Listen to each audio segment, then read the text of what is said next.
देखो हमने एंटीबायोटिक पढ़ रहे हैं, तो एंटीबायोटिक में हम पेनिसिलिन ग्रुप के बारे में पढ़ रहे हैं। तो पेनिसिलिन में सबसे पहले आज हम किसके बारे में पढ़ेंगे? एमोक्सिलिन के बारे में पढ़ेंगे। तो अब देखो एमोक्सिलिन का इंट्रोडक्शन देखो। तो ये क्या होती है? ब्रॉड स्पेक्ट्रम होती है, यानी कि ब्रॉड स्पेक्ट्रम मीन यानी ग्राम पॉजिटिव और नेगेटिव दोनों बैक्टीरिया को ये मारती है। और इसका काम क्या होता है? जो सेल वॉल के सिंथेसिस को रोकती है। यानी कि जो ड्रग्स होती है दो प्रकार की होती है, एक तो बैक्टीरियोस्टेटिक होती है, एक साइडल होती है। तो ये क्या होती है? साइडल होती है, यानी कि बैक्टीरिया को मार देती है। और इसको ना हम एमोक्सिलिन को क्लेबुलिनिक एसिड, यानी कि जो टैबलेट लेते हैं आप तो उस पर लिखा होता है एमोक्सिलिन प्लस क्लेबुलिनिक एसिड। तो जो क्लेबुलिनिक एसिड होता है इसका काम क्या होता है? जो पेनिसिलिनेज एक एंजाइम होता है जो बैक्टीरिया बनाता है, जिससे क्या होता है? एमोक्सिलिन डैमेज हो जाता है। तो क्लेबुलिनिक एसिड को जोड़ देते हैं जिससे पेनिसिलिनेज जो एंजाइम है उसको नष्ट कर दे। मोस्टली ओरली हम यूज करते हैं सारी ड्रग्स को, ठीक है। अब देखो अगर हम डोज की बात करें तो मान लो माइल्ड से मॉडरेट इन्फेक्शन हो रखा है किसी को, तो जो इसकी डोज रहेगी वो कितनी रहेगी? 250 से 500 मिलीग्राम टीडीएस में हम यूज करेंगे इसका, ठीक है, यानी कि 8-8 घंटे बाद। और अगर सीवियर इन्फेक्शन हो रखा है तो सीवियर इन्फेक्शन में हम जो डोज करेंगे वो कितना रहेगा? यानी कि 500 मिलीग्राम से, और 8 घंटे पीछे हम इसका यूज करेंगे, ठीक है। अब देखो कुछ स्पेसिफिक डोज, यानी कि जो एनॉक्सिलिन है उसकी कुछ यानी कि स्पेसिफिक बैक्टीरिया है उसमें कितनी कितनी डोज रहेगी ये देखो। जैसे स्ट्रेप्टोकोकस फेरेंजाइटिस है, तो फेरेंजाइटिस में होता क्या है? जैसे गले में खराश हो जाती है, खांसी आने लगती है, तो इसमें अगर मैं डोज की बात करूं तो कितनी रहेगी? यानी कि 500 मिलीग्राम रहेगी, और 12 घंटे बाद हम इसका यूज करेंगे। या मान लो डेंटल एब्सेस, यानी कि दांतों में मसूड़ों में पस पड़ जाए, तो उसमें अगर मैं इसकी यूज करूं तो कितना रहेगा? यानी कि 500 मिलीग्राम रहेगी। और टीडीएस यानी कि दिन में 24 घंटे में 3 बार हम इसका यूज करेंगे। साइनोसाइटिस इसमें क्या होता है? जैसे नाक में बंद हो जाना, छींके आना, और फेंटल यानी कि पेन होता है, और ये यानी कि या तो इसमें कितनी डोज यूज करेंगे? यानी कि 500 मिलीग्राम यूज करेंगे 12 घंटे बाद। या यूटीआई हो गई, जैसे इसमें क्या होता है? पेशाब में जलन आती है, गंध आती है पेशाब में, तो अगर इसमें मैं यूज करूं तो कितनी डोज होगी? 500 मिलीग्राम, यानी कि 12 घंटे बाद यूज करेंगे। एच पाइलोरी इसमें क्या होता है? स्टोमक में अल्सर बन जाते हैं, तो इसको मारने के लिए भी हम किसका यूज कर सकते हैं? एमोक्सिलिन का यूज कर सकते हैं। तो डोज की बात करें हम तो 1 ग्राम यूज करेंगे, यानी कि 12 घंटे पीछे, यानी कि 2 बार 24 घंटे में 2 बार। साथ में किससे देंगे? क्लेरिथ्रोमाइसिन को हम इसको देंगे, ठीक है। किस किस फॉर्म में मिल सकता है? यानी कि टैबलेट फॉर्म में मिल जाता है।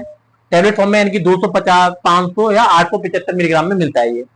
कैप्सूल, कैप्सूल भी 250 से 500 मिलीग्राम में मिलेगा। और पीडियाट्रिक्स ड्रॉप जो होती है यानी कि 50 मिलीग्राम पर एमएल, ठीक है। तो इसकी जो डोज हो गई, हम किस किस में यूज कर सकते हैं, तो इसे मैं मिटा दूं फिर पढ़ाते हैं, ठीक है। अब देखो हमने यानी कि इसका इंट्रोडक्शन पढ़ लिया और डोज पढ़ लिया, कितनी कितनी हम डोज यूज कर सकते हैं किस किस इन्फेक्शन में, कहां कहां पे हम यूज कर सकते हैं। अब देखो एमोक्सिलिन का, तो एमोक्सिलिन के हम यूज के बारे में पढ़ रहे हैं। तो किस किस में यूज कर सकते हैं? जैसे यूआरटीआई, अपर रेस्पिरेटरी ट्रैक इन्फेक्शन, जैसे टॉन्सिलाइटिस हो जाए, स्पेशली बच्चों में होती है। इसमें क्या होता है? जैसे खाना निकलने में परेशानी, गले में खराश, ठीक है, और खांसी आना, इस तरह से हो जाता है। फेरेंजाइटिस, यानी कि फेरेंजाइटिस में भी ये होता है, जैसे खांसी आती है, गले में खटका है, कुछ लग रखा है, ठीक है। साइनोसाइटिस, इसमें साइनस में क्या होता है? इन्फ्लामेशन हो जाता है, जैसे इसमें नाक बंद रहती है, इस वाले रीजन में दर्द रहता है, यहां दर्द रहता है, ठीक है, नाक बंद रहती है, सांस लेने में दिक्कत होती है। ओटाइटिस मीडिया, यानी कि जो मिडिल ईयर है कान के, उसमें जो पस पड़ जाए, जैसे जो ना कान बह रहा है, तो उसमें भी हम एमोक्सिलिन का यूज करते हैं। यूआरटीआई हो गया। एलआरटीआई यानी कि लोअर रेस्पिरेटरी ट्रैक इन्फेक्शन, जैसे ब्रोंकाइटिस हो जाए, ब्रोंकस में क्या हो? इन्फ्लामेशन हो जाए, ठीक है, इसमें बार बार खांसी आती है। ये मान लो निमोनिया हो गया। निमोनिया के टाइप्स होते हैं, मैंने लिख रखा है, जैसे कम्युनिटी एक्वायर्ड निमोनिया, तो इसमें भी हम यूज करते हैं एमोक्सिलिन का। यूटीआई यानी कि यूरिनरी ट्रैक इन्फेक्शन, इसमें क्या होता है? पेशाब में जलन आती है, गंध आती है पेशाब में। तो जैसे सिस्टाइटिस हो जाए, ये क्या होता है? यूरिनरी ब्लैडर, जिसमें पेशाब इकट्ठा होता है, उसमें इन्फ्लेमेशन हो जाए।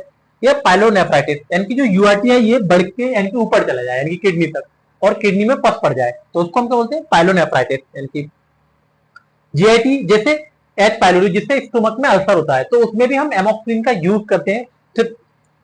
ट्रिपल थेरेपी में यूज करते हैं, यानी कि एमोक्सिलिन, क्लेरिथ्रोमाइसिन और पीपीएच, यानी कि पेंटाप्रोजोल या रेबिप्रोजोल, इन तीनों को मिलाकर हम यूज करते हैं। डोज मैंने बता रखी है, पीछे जाके डोज पढ़ लें। स्किन में कोई इन्फेक्शन हो जाए, स्किन में इन्फेक्शन जैसे यानी कि बलतोड़, तुमने देखा होगा कि बलतोड़ बन गया उसको, जैसे बाल टूट जाता है, या स्किन में कोई भी फुंसी वगैरह निकल आती है, तो उस कंडीशन में भी हम एमोक्सिलिन का यूज करते हैं। या कोई घाव हो गया, तब भी एमोक्सिलिन का हम यूज करते हैं। डेंटल इन्फेक्शन, जैसे मान लो दांत में कोई पस पड़ जाए, यानी कि मसूड़ों में जो पस पड़ जाता है, तो उस कंडीशन में भी हम एमोक्सिलिन का यूज करते हैं। कहा एमोक्सिलिन का कोई प्रभाव नहीं होता, जैसे कॉमन कोल्ड है, इन्फ्लुएंजा है, या कोविड, इनमें कोई भी इनकी जो वायरल इन्फेक्शन है उसमें कहीं भी एमोक्सिलिन का कोई इनकी खास रिजल्ट नहीं है, तो हम उसमें यूज नहीं कर सकता। ठीक है, अब देखो एमोक्सिलिन के क्या क्या साइड इफेक्ट हो सकते हैं अगर मान लो यूज कर रहा है कोई व्यक्ति, तो उसे ध्यान रखना चाहिए। जैसे उससे लूज मोशन हो सकते हैं, एमोक्सिलिन का यूज कर रहा है, जी मिचला सकता है, उल्टी आ सकती है और पेट में दर्द हो सकता है, यानी कि एब्डोमिनल डिस्कम्फर्ट हो सकता है। एलर्जिक रिएक्शन हो सकती है, जैसे स्किन पर रैशेस पड़ सकते हैं यानी कि छोटे छोटे, या आर्टिकेरिया बड़े बड़े चकत्ते यानी कि फपोले से पड़ सकते हैं, या एनाफाइलैक्सिस यानी कि ये शॉक की कंडीशन होती है, इसमें डेथ भी हो सकती है व्यक्ति की। ठीक है, तो ये हो सकता है। या सुपरफिशियल इन्फेक्शन, जैसे मुंह में या वेजाइना में, क्यों होते हैं? क्योंकि फ्लोरा डिस्टर्ब हो जाता है। लीवर में क्या क्या साइड इफेक्ट हो सकता है? जैसे एसजीओटी एसजीपीटी का लेवल बढ़ सकता है, अगर मान लो एमोक्सिलिन का आप यूज कर रहे हैं तो ये बड़ा हो सकता है। हेपेटाइटिस हो सकती है, यानी कि लीवर में इन्फ्लेमेशन हो सकता है। या इंटरस्टिशियल नेफ्राइटिस, जो नेफ्रॉन है यानी कि दो नेफ्रॉन के बीच का स्पेस होता है, ये वहां पे इन्फ्लेमेशन हो जाए। ठीक, या हिमेटोलॉजिकल, जैसे खून की कमी हो सकती है अगर एमोक्सिलिन का यूज कर रहे हैं। या थ्रोम्बोसाइटोपेनिया, इसका मतलब क्या होता है? प्लेटलेट्स कम हो जाए। ठीक, इसिनोफिलिया हो सकता है। तो इसका ये एमोक्सिलिन का यूज है। बच्चों की डोज रह गई है, हम नेक्स्ट सेक्टर छोड़ता था, यानी कि 2.5 या 3 मिनट का बनेगा, यानी कि बच्चों में एमोक्सिलिन की कितनी डोज होनी चाहिए, क्योंकि तो बड़ा हो जाएगा लेक्चर। तो कल यानी कि आज इसे अपलोड करेंगे, कल यानी कि इसकी बच्चों की डोज बताएंगे एमोक्सिलिन की कितनी होनी चाहिए। तो अगर वीडियो अच्छी लगी है तो वीडियो को लाइक करें और चैनल को सब्सक्राइब करें, और हाँ, लोगों को ज्यादा से ज्यादा शेयर कर दिया करें। ठीक है।